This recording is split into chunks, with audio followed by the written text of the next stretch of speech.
Mister Bhairavan, மக்களுடைய அழிவுல நீங்க வாழ்ந்துடலாம் நம்பாதீங்க.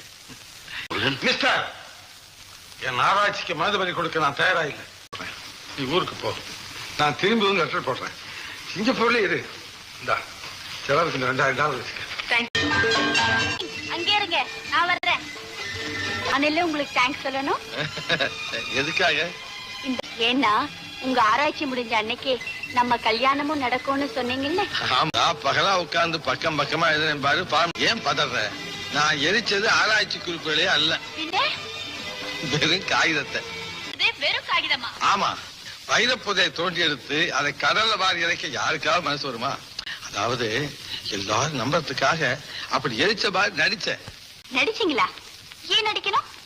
அட பைத்தியம், ஒருத்தருடைய அழிவுலதான் இன்னொருத்தருடைய வாழ்வு இருக்குன்னு நம்புற காலம் அது.